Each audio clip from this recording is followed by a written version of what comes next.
Good morning students. So in previous class I have finished till page number 176. Now let us see page number 177. The important topic. The topic is motion of a charged particle in a uniform magnetic field. Magnetism lesson உடைய continuation. So listen, motion of a charged particle in a uniform magnetic field. அதாவது ஒரு charged particle, ஒரு charge வந்து கொடுக்க போறோம் எந்த ஃபீல்டில் அப்படின்னா ஒரு magnetic ஃபீல்டில். ஸோ இது எல்லாமே எந்த ஃபோர்ஸை பேஸ் பண்ணி வரும் அப்படின்னா Lawrence force. Okay okay listen, இந்த டேர்மில் நம்ம என்னென்னலாம் கால்குலேட் பண்ண போகிறோம் அப்படின்னா அதனுடைய D and omega and frequency. T is the time period, omega is the angular frequency and F is the frequency. So இந்த மூணு term தான் நம்ம இங்கே கண்டுபிடிக்க போறோம். Okay, now listen, look at this diagram. Let us consider a charged particle of charge. So இப்போ நம்ம என்ன பண்றோம் அப்படின்னா ஒரு சார்ஜ் கொடுக்குறோம், plus Q அப்படிங்கிற ஒரு சார்ஜ் நம்ம கொடுக்குறோம். So this is the charge. So the charge having mass is m, enter into the region of uniform magnetic field. இதில் எது நம்ம magnetic fieldன்னு சொல்லுவோம்? இதுதான் magnetic field. இந்த int போட்டிருக்கலையா, அதான் input magnetic field. So B vector is denoted by the letter is magnetic field. So magnetic field நம்ம உள்ள கொடுக்குறோம். So moving with the அப்போ சார்ஜ் என்ன செய்யுது, ஒரு ஃபீல்டு கொடுத்துட்டோம், சார்ஜ் இன்புட் கொடுத்துட்டோம், நெக்ஸ்ட் என்ன பண்ணோம், இது மூவ் ஆக ஆரம்பிக்கும். So with velocity is v, இது எந்த ஸ்பீடில் இப்போ சார்ஜ் கொடுத்துட்டோம், மேக்னெட்டிக் ஃபீல்ட் கொடுத்தோன்னா ரொட்டேட் ஆகுது, moving with velocity is v. So this velocity is perpendicular to the magnetic field. நம்ம கொடுக்கக்கூடிய இந்த மேக்னெட்டிக் ஃபீல்டுக்கு இது எப்படி இருக்கும், பெர்பெண்டிகுலராக இருக்கும். ஸோ இதில் வந்து என்ன ஃபோர்ஸ் வந்து இதில் கிடைக்குது அப்படின்னா லாரன்ஸ் ஃபோர்ஸ். ஏன் அப்படின்னா ஒரு சார்ஜ் கொடுக்குறோம், ஏன்னா லாரன்ஸ் ஃபோர்ஸும் கூலும் ஃபோர்ஸும் ஈக்குவல் அப்படின்னு சொல்லியிருக்கோம். அப்போ நம்ம ஒரு சார்ஜ் கொடுக்கும்போது அந்த மேக்னெட்டிக் ஃபீல்டோட என்ன பண்ணோம், இந்த சார்ஜ் மூவ் ஆகும், மூவ் ஆகக்கூடிய அதனுடைய moving with the velocity is v.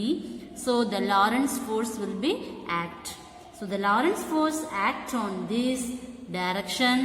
எதுக்கு பெர்பெண்டிகுலராக இருக்கும், இந்த மேக்னெட்டிக் ஃபீல்டுக்கும் இந்த வெலாசிட்டி, இந்த ரெண்டு வெலாசிட்டி அண்ட் மேக்னெட்டிக் ஃபீல்ட். அப்போ இது ரொட்டேட் ஆகும்போது அதனுடைய டைரக்ஷன் மாறும், அப்போ அதனுடைய வெலாசிட்டி என்ன செய்யும், வெலாசிட்டி டைரக்ஷன் மாறும். ஸோ இந்த மேக்னெட்டிக் ஃபீல்டோட வேல்யூக்கும் இந்த வெலாசிட்டிக்கும் எது பெர்பெண்டிகுலராக இருக்கும்னா இந்த லாரன்ஸ் ஃபோர்ஸ். ஏன்னா இந்த லாரன்ஸ் ஃபோர்ஸுங்கிறது நம்ம கொடுக்கக்கூடிய சார்ஜ், இந்த ஃபோர்ஸ் வந்து வெலாசிட்டிக்கும் ஃபீல்டுக்கும் பெர்பெண்டிகுலராக இருக்கும். Is it clear? So let us consider one charge particle. They enter to the magnetic field. The charge will be moved through this field. So the moving with the velocity is v. Next, it's given force is Lorentz force. The Lorentz force oda value velocity kum magnetic field kum perpendicular irukum. So அந்த charge வந்து நமக்கு வந்து நம்ம கொடுக்கக்கூடிய ஃபீல்டுக்கு வந்து எவ்வளவு இருக்கும், 90 டிகிரில இருக்கும். ஸோ இந்த சார்ஜ் பார்ட்டிகல் வந்து எப்படி மூவ் ஆகுது, ஒரு சர்க்குலர் ஆர்பிட்ல மூவ் ஆகுது. Is it clear? Yes. So the Lorentz force on the charge particle. So Lorentz force already நமக்கு தெரியும், F vector is equal to Q into V vector into B vector. This is the equation number 1. In magnitude எழுதும்போது vector சிம்பிளை நம்ம எடுத்துருவோம். So F is equal to QVB sin theta. Theta value என்னது 90 degree. So sin 90 is equal to value 1. So the total Lorentz force on the charged particle summation I F is equal to Fm is equal to what is the equation, QVB.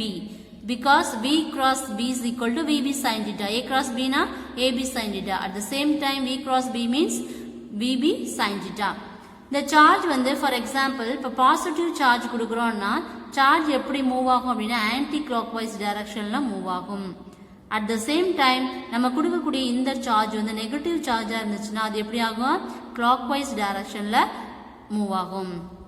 Next இது நம்ம இந்த charge வந்து எப்படி நமக்கு rotate ஆகுது, ஒரு circular orbit. அப்ப கண்டிப்பா அங்க ஒரு சென்ட்ரிபெட்டல் ஃபோர்ஸ் கண்டிப்பா இருக்கும். இப்ப ஃபர்ஸ்ட் நம்ம லாரன்ஸ் ஃபோர்ஸ்ல இருந்து கொண்டு வரோம்.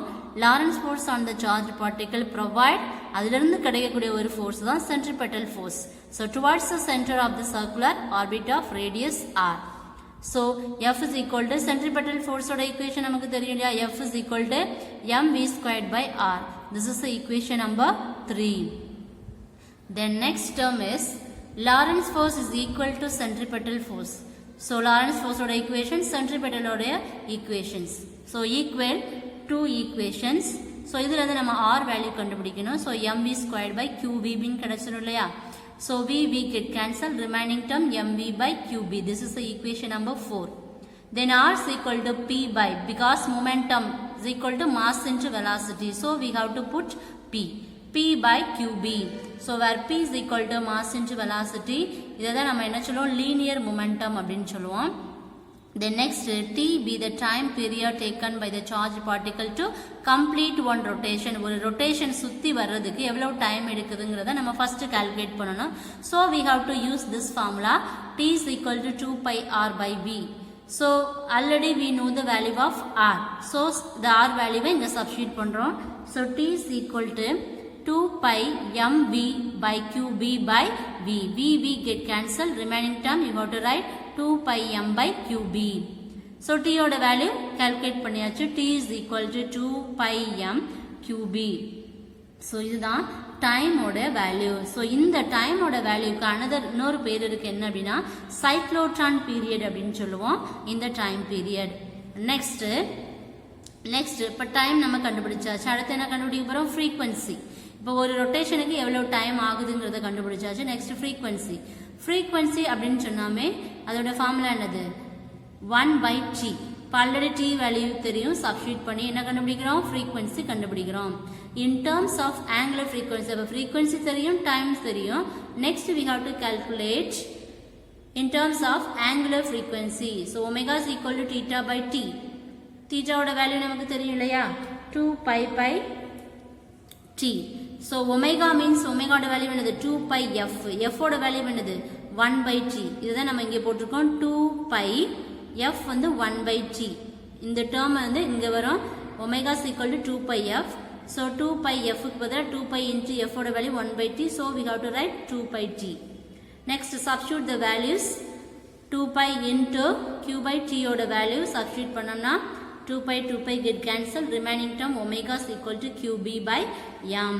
So this equation number 7 and 8 is called cyclotron frequency or gyro frequency. Is it clear? Yes. This is the important 5-mark question. Please write down in your physics note. Is it clear? Yes. So இதை base பண்ணி ஒரு simple terms வரும், அதை next பார்ப்போம். Next,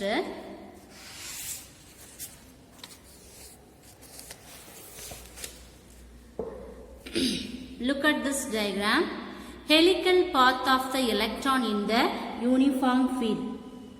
So இது வரைக்கும் நம்ம என்ன கண்டுபிடிச்சோம் அப்படின்னா சைக்ளோட்ரான் ஃப்ரீக்வன்சினா என்ன, கைரோ ஃப்ரீக்வன்சி என்னன்னு பார்த்தோம். ஸோ அடுத்து அதுக்கு ஒரு எக்ஸாம்பிள் பார்க்க போறோம். என்ன அப்படின்னா helical path of the electron in uniform magnetic field. Helical பாத்னா நமக்கு தெரியும், இந்த ஸ்பைரல் டைப்பை தான் நம்ம என்ன சொல்றோம் அப்படின்னா ஹெலிக்கல் பாத் அப்படின்னு சொல்லுவோம். So the charge particles move in the region of uniform magnetic field. நம்ம ஒரு சார்ஜ் கொடுக்குறோம், அது எப்படி மூவ் ஆகுது, ஒரு யூனிஃபார்ம் ஃபீல்டா நம்ம கொடுக்கக்கூடிய மேக்னெட்டிக் ஃபீல்டு யூனிஃபார்மா இருக்கு. ஸோ வெலாசிட்டி எப்போதுமே நம்ம ஒரு யூனிஃபார்ம் ஃபீல்டு கொடுக்கும்போது வெலாசிட்டி என்ன செய்யும், மேக்னெட்டிக் ஃபீல்டுக்கு பெர்பெண்டிகுலரா இருக்கும். ஆனா இங்க என்ன செய்யாது, velocity is not perpendicular to the magnetic field இருக்காது. The velocity of the particle என்ன செய்யும், இந்த velocity ரெண்டு பார்ட்டா பிரியுது, ரெண்டு காம்போனன்ட்ஸா பிரியுது. ஒரு காம்போனன்ட் வந்து parallel field, another component is perpendicular field. So ரெண்டு ஃபீல்ட்ல நமக்கு கிரியேட் ஆகுது. So the component of velocity parallel to field remains unchanged and the component perpendicular to the field keeps changing due to the Lorentz force. So the path of the particle is not a circle. எப்படி இருக்காது? சர்க்கிளா இருந்தாதான் velocity சேமா இருக்கும். இது வந்து ஒரு circle கிடையாது. அப்ப velocity எப்படி இருக்கும்? மேக்னெட்டிக் ஃபீல்டுக்கு பெர்பெண்டிகுலரா இருக்கும். அப்ப நம்ம கிடைக்கக்கூடிய சர்க்குலர் பாத் எப்படி கிடைக்கும் அப்படின்னா ஒரு ஹெலிக்ஸ் ஃபார்ம்ல நமக்கு கிடைக்கும். இதுதான் அதனுடைய helical path of the electron. Is it clear? Next example. The helical path of an electron, it will move the magnetic field. Move ஆகும்போது என்ன செய்யுது? இந்த எலக்ட்ரிக் ஃபீல்ட் இதை சுத்தி இருக்கக்கூடிய பார்ட்டிகல் டிடெக்டர். ஸோ இதை தான் என்ன சொல்லுவோம் அப்படின்னா ஒரு கிளவுட் சேம்பர் அப்படின்னு சொல்லி ஒரு எக்ஸாம்பிள் கொடுத்துருக்காங்க பாருங்க. So this is the cloud chamber. இதுல பார்ட்டிகல்ஸ் என்ன செய்யுது? மூவ் ஆகுது. மூவ் ஆகும்போது அது என்ன பண்ண முடியாது? The path. So for example helical path of the electron. So first டயக்ராமில் நம்ம என்ன பார்த்தோம்? ஹெலிக்கல் பாத் ஆஃப் தி எலக்ட்ரானில் வந்து இது வெலாசிட்டி ஆஃப் த பார்ட்டிகிள் வந்து பெர்பெண்டிகுலராக இருக்காது மேக்னெட்டிக் ஃபீல்டுக்கு. அதனால இதில் வரக்கூடிய இந்த சார்ஜ், இப்போ நெகட்டிவ் சார்ஜ் நம்ம ஆல்ரெடி சொல்லியிருக்கோம். நெகட்டிவ் சார்ஜ், பாசிட்டிவ் சார்ஜ் அப்படின்னு சொல்லும்போது ஒவ்வொரு சார்ஜுக்கு ஏற்ற மாதிரி அதனுடைய flow of the electron direction வந்து clockwise anticlockwise டைரக்ஷனில் ரோல் ஆகும். ஸோ அங்கேருந்து நமக்கு இதோடைய ஃபீல்டு கிரியேட் ஆகும்போது நமக்கு ஹெலிக்கல் பாத்தில் நமக்கு கிடைக்கும். அப்போ இந்த வெலாசிட்டி வந்து ரெண்டு டேர்மாக பிரியுது. ஒன்று வந்து பேரலல், இன்னொன்று வந்து perpendicular. So the component of the velocity எப்படி இருக்கும் அப்படின்னா பெர்பெண்டிகுலராக இருக்கும். ஸோ இதிலிருந்து ப்ரொடியூஸ் ஆகக்கூடிய ஃபோர்ஸ் தான் என்னது அப்படின்னா லாரன்ஸ் ஃபோர்ஸ். ஸோ அப்போ இதுலேருந்து ப்ரொடியூஸ் ஆகக்கூடிய இந்த ஃபீல்ட்லேருந்து நமக்கு கிடைக்கிற பார்ட் வந்து ஒரு சர்க்கிளாக கிடைக்காது. எப்படி கிடைக்கும் அப்படின்னா ஹெலிக்கல் பாத்தாக தான் கிடைக்கும். For example helical path of the electron. Look at this diagram. The charge, நம்ம இதில் என்ன செய்யறோம்? ஒரு எலக்ட்ரான் வந்து பாஸ் ஆகுது. ஸோ மேக்னெட்டிக் ஃபீல்டு நம்ம உள்ள கொடுக்கும்போது எலக்ட்ரான் என்ன செய்யுது? அது ஃபுல்லாமே ரொட்டேட் ஆகுது. இது ஒரு கிளவுட் சேம்பர். ஸோ இந்த கிளவுட் சேம்பரில் அந்த எலக்ட்ரான் வந்து நமக்கு எப்படி தெரியுது அப்படின்னா ஒரு வாட்டர் டிராப்லெட்ஸ் எப்படி வந்து நீர் துளிகள் இருக்குமோ அது மாதிரி என்ன செய்யும்? அந்த எலக்ட்ரான்ஸ் வந்து டாட்டா நமக்கு தெரியும். அப்போ நம்ம விசிபிளாக நம்ம என்ன பண்ண முடியும்? அதை பார்க்க முடியும். அப்போ அதுலேருந்தும் பார்த்தாலும் அது என்ன ஷேப்பில் கிடைக்கும் அப்படின்னா அந்த எலக்ட்ரான் மூவ் ஆகக்கூடியது அந்த ஹெலிக்கல் பார்த்தா நமக்கு கிடைக்கும். ஸோ ஒரு கிளவுட் சேம்பரில் ஒரு எலக்ட்ரானை நம்ம பாஸ் பண்ணும்போது கிடைக்கக்கூடிய அந்த வாட்டர் டிராப்லெட் நமக்கு விசிபிளாக பார்க்கலாம். அது எப்படி தெரியும் அப்படின்னா ஒரு ஹெலிக்கல் பார்த்தா தெரியும். Is it clear? Yes. Next இதை பேஸ் பண்ணி next one important problem. Example 3.22. An electron moving perpendicular to a uniform magnetic field. Magnetic field கொடுத்திருக்காங்க. So circular motion of radius கொடுத்திருக்காங்க. என்ன calculate பண்ணணும்? What is the speed of an electron? So speed of the electron நம்ம calculate பண்ணணும். Listen. So what are the given datas? Magnetic field B, so 0.500 Tesla. Then radius 2.8 millimeterல கொடுத்திருக்காங்க. மீட்டர்ல convert பண்ணணும். Next so charge கொடுத்திருக்காங்க 1.6 into 10 to the power minus 19 coulomb. So we have to calculate B. So already we know the formula. So what is the formula? Radius equal to mv by be, and b is equal to ber by m. So already we know the value of b, e, r and m. Charge of the electron, mass of the electron. So already in the first chapter we have to learn this value. So what is the charge? Charge of the electron, mass of the electron 1.6 into 10 to the power minus 19 by 9.1 into 10 to the power minus 31. So substitute this value, we get the answer 2.197 into 10 to the power minus 1 into 9 to the power 9. So power oda value subtract பண்ணீங்கன்னா என்ன கிடைக்கும்? 8. So velocity oda value 2.197 into 10 to the power 8 meter second minus 1. Is it clear? This is the problem.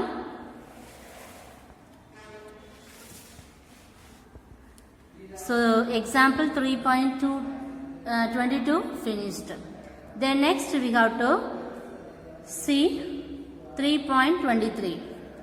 Problem parunga, listen. A proton moves in a uniform magnetic field of strength 0.500 Tesla.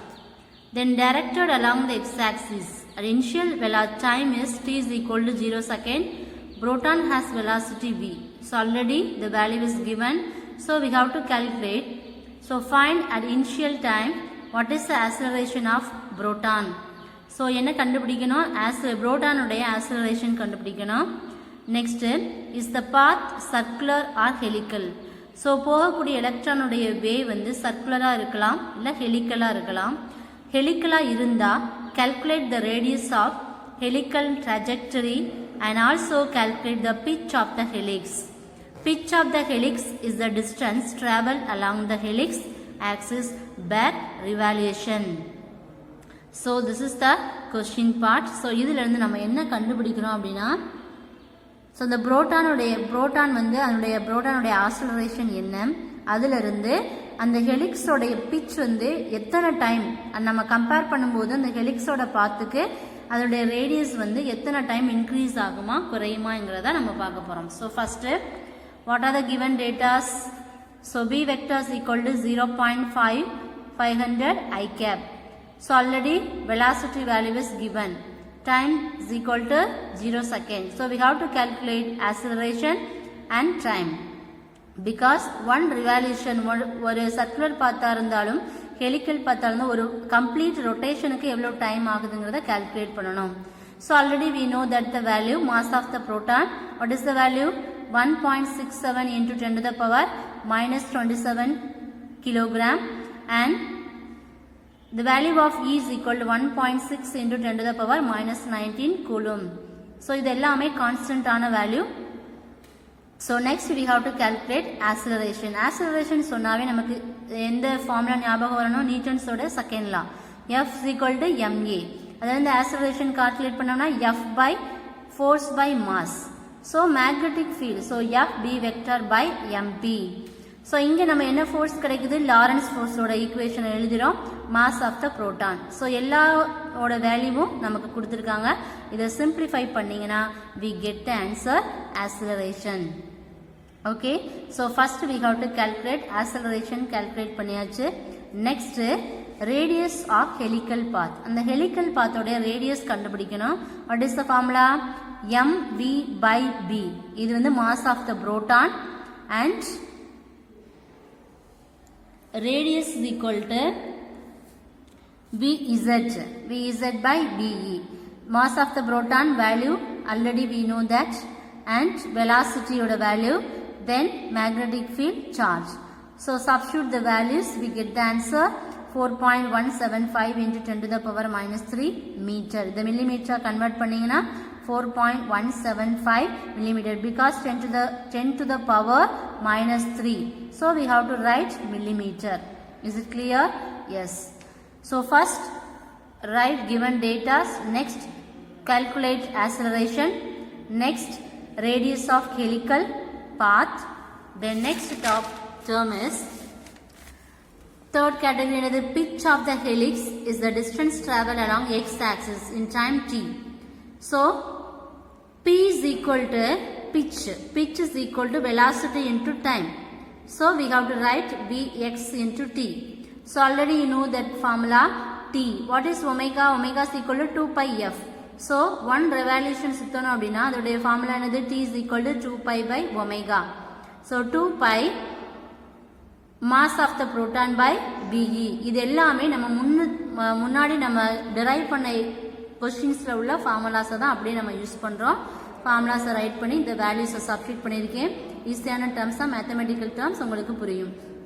So வேல்யூஸை substitute பண்ணோம்னா நமக்கு என்ன கிடைக்கும்? டைமோட value கிடைக்கும். So நமக்கு வந்து எதோட value தெரியாது? பிட்ச் ஆஃப் தி ஹெலிக்ஸ் வந்து நம்ம கண்டுபிடிக்கணும். அப்போ தெரியாத வேல்யூவை நம்ம என்ன எக்ஸ்ன்னு வச்சுக்குவோம். So Vx into t. So Vxோட வேல்யூ இன்டு tயோட வேல்யூ ரெண்டையும் மல்டிப்ளை பண்ணால் என்ன கிடைக்கும்? எக்ஸோட வேல்யூ நமக்கு கிடைக்கும். Is it clear? எக்ஸோட வேல்யூ என்னது?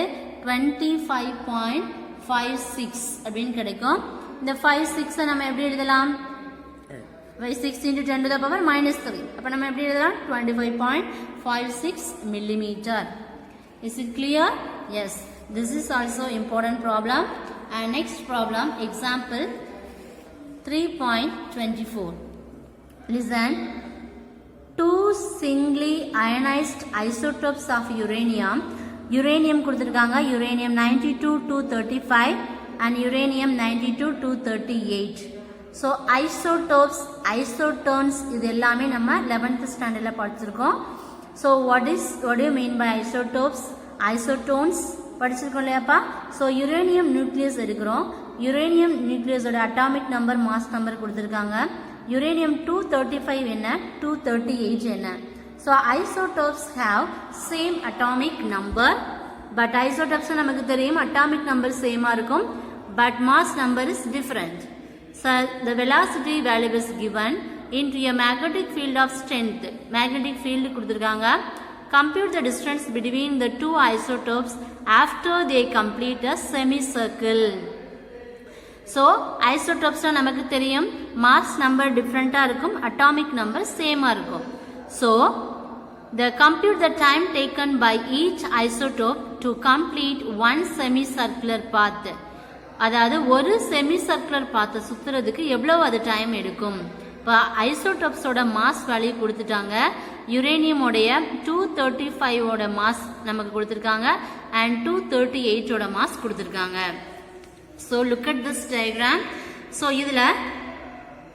இதுல பார்த்தா மேக்னெட்டிக் ஃபீல்ட், இந்த டாட்ல உள்ளது எல்லாமே மேக்னெட்டிக் ஃபீல்ட். ரெண்டு யுரேனியம் நியூக்ளியஸ் இருக்கு, 235 ஒன்று 238. அப்ப இந்த யுரேனியம் நியூக்ளியஸ் உடைய வெலாசிட்டி தான் v. அப்ப இதுல இருந்து இதோட டயாமீட்டர் நம்ம கண்டுபிடிக்கணும். சோ டோட்டலா இது ஃபர்ஸ்ட் உள்ளது டேர்ம் வந்து யுரேனியம் 235 உள்ளது, இதோட டிஸ்டன்ஸ் 2r.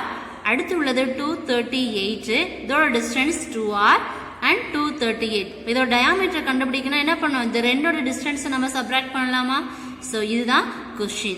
நெக்ஸ்ட் என்னென்ன வேல்யூஸ் எல்லாம் நமக்கு தெரியும்? சார்ஜோட வேல்யூ தெரியும், அண்ட் அதோட யுரேனியம் நியூக்ளியஸோட வேல்யூ தெரியும், b ஓட வேல்யூ தெரியும், எலக்ட்ரானோட வேல்யூ தெரியும். Next we have to calculate. Okay, listen. So b value is given. B value is 1.00 into 10 to the power 5 meter second minus 1. 235, 238 already value constant கொடுத்திருக்காங்க. சார்ஜோட value கொடுத்திருக்காங்க. So radius of the path of uranium first 235 க்கு நம்ம கண்டுபிடிக்கிறோம். இப்ப 235 கண்டுபிடிச்சோம்னா so R235 is equal to m into v by mv by be. அதுல mங்கிறது mass, எதுக்கு கண்டுபிடிக்கிறோம்? Uranium nucleus. அதனால நம்ம என்ன பண்ணிருக்கோம், சஃபிக்ஸ்ல m 235 போட்டிருக்கோம் into v. வேல்யூ எல்லாமே கொடுத்திருக்காங்களா? சப்ஸ்டிட்யூட் பண்ணோம்னா நமக்கு 235 ஓட நியூக்ளியஸோட ரேடியஸ் எவ்வளவு? 0.4875 மீட்டர். அண்ட் நெக்ஸ்ட் அதோட டயாமீட்டர் கண்டுபிடிக்கணும். டயாமீட்டர் கண்டுபிடிக்கணும் என்ன செய்யலாம்? அதோட டிஸ்டன்ஸ் என்னது? 2r. அப்ப 2rல இருந்து நம்ம r கண்டுபிடிச்சிருக்கோம் இல்லையா, இந்த ரெண்டையும் மல்டிப்ளை பண்ணா நமக்கு என்ன கிடைக்கும்? இந்த 235 நியூக்ளியஸோடைய டயாமீட்டர் நமக்கு கிடைச்சிரும். இப்போ first part is over. So the separation distance, அதாவது ரெண்டுக்குள்ள டிஸ்டன்ஸ் நம்ம கண்டுபிடிக்கணும். அப்ப என்ன பண்ணலாம்?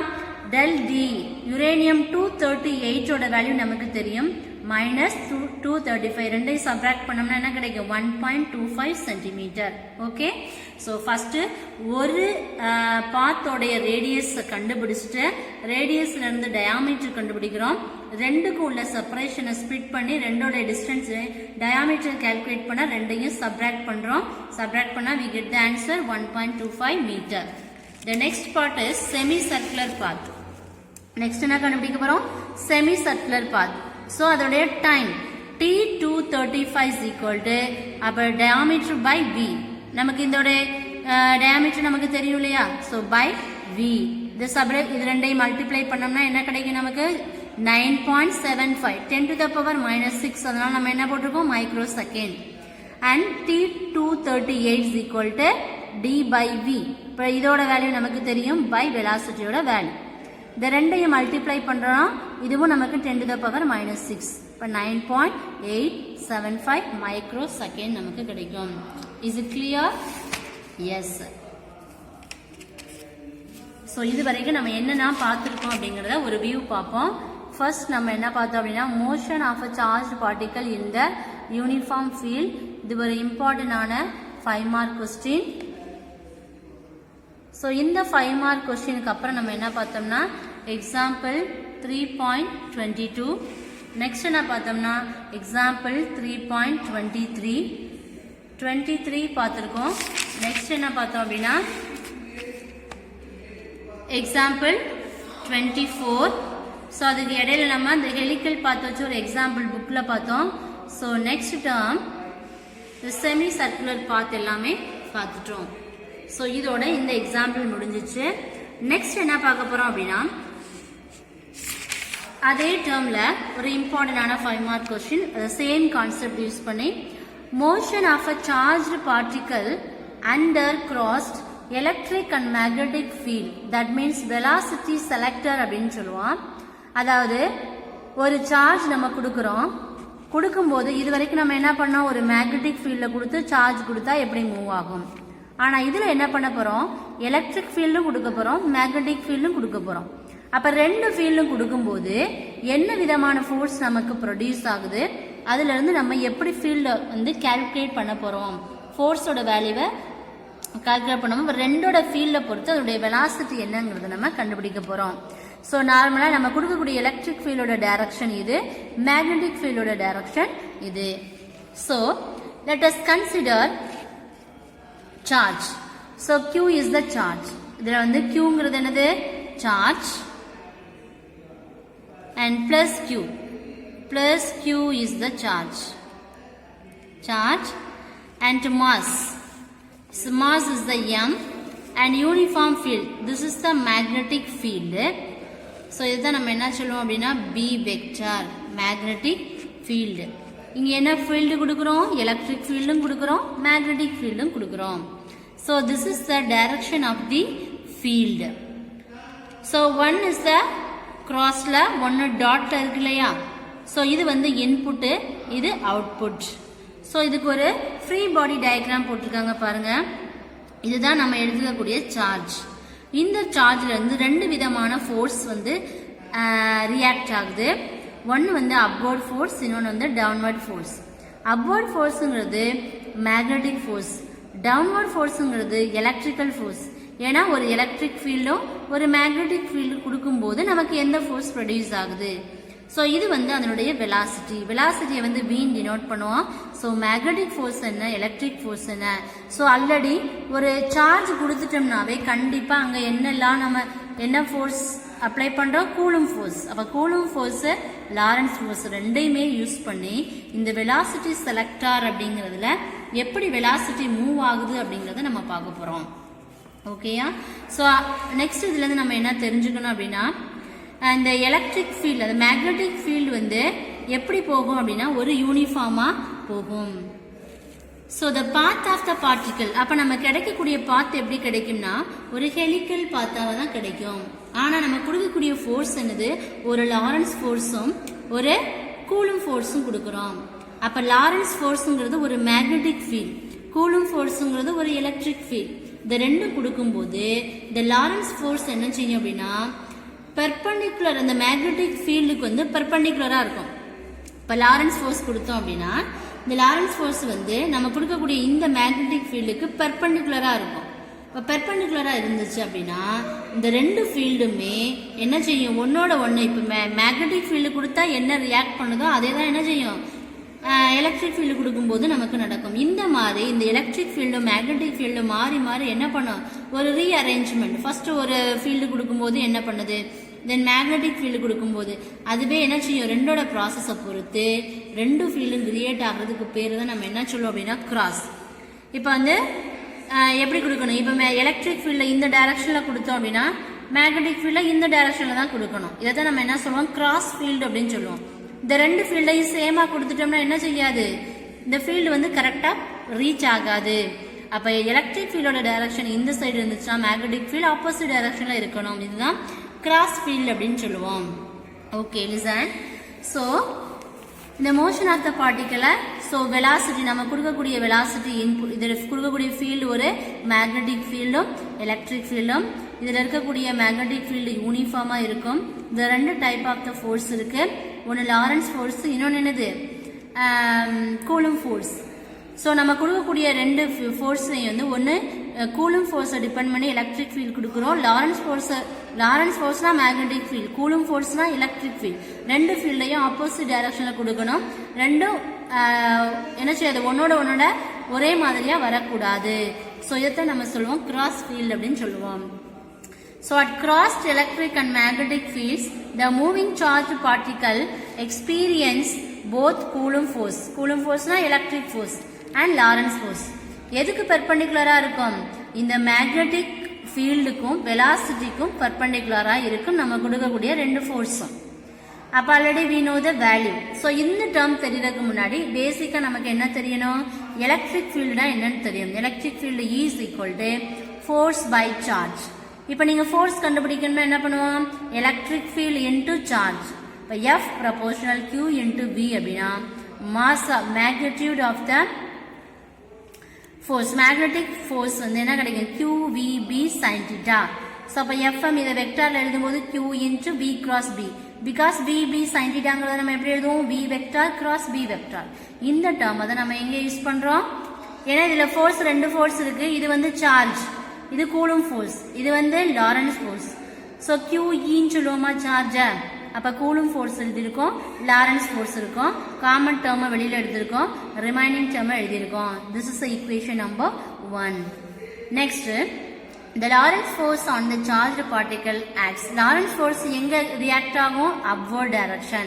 This is equal to Coulomb force, that means the electric force, and charged particle acts downwards. So Coulomb force acts as the downwards and Lorentz force acts as the upwards. So 2 ஃபோர்ஸும் ஈக்குவல்னு சொல்லியாச்சு. அப்ப Lawrence ஃபோர்ஸோட equation எழுதிடணும்.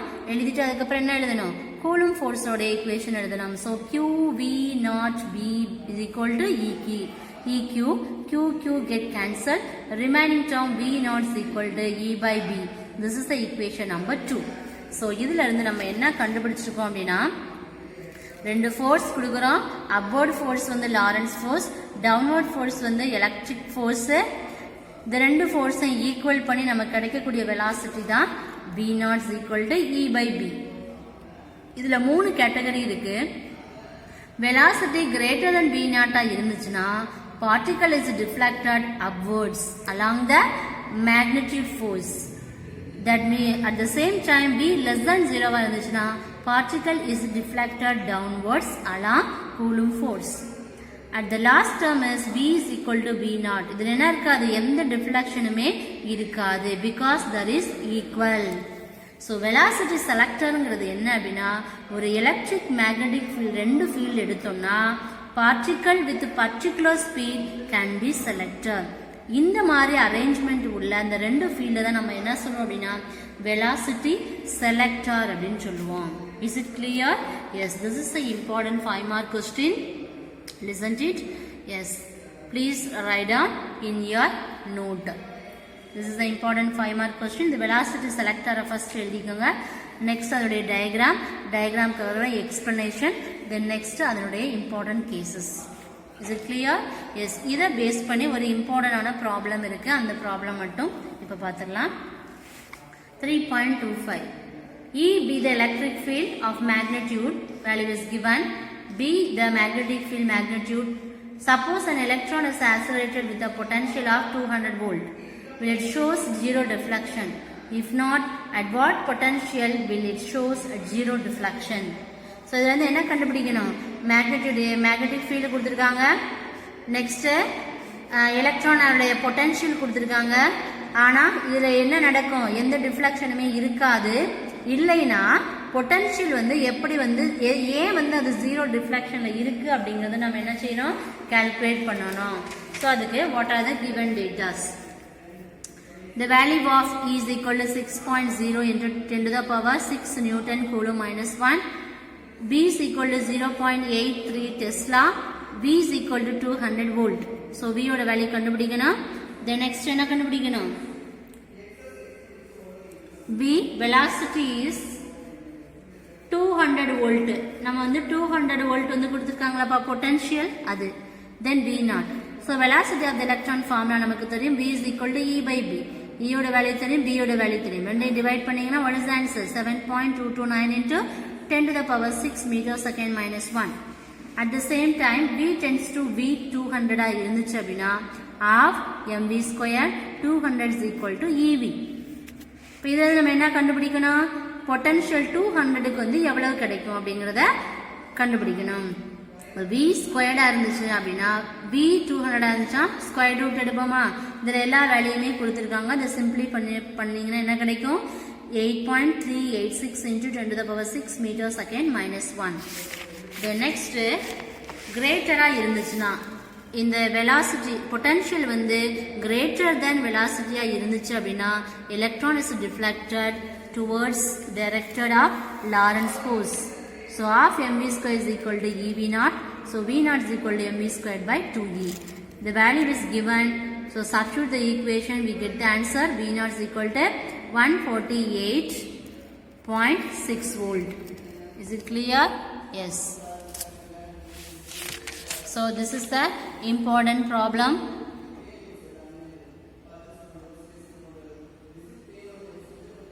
next, today class is over. if you have any doubt, ask me. today your homework is so in the 5 mark ரொம்ப important pa motion of a charged particle velocity selector கேட்பாங்க.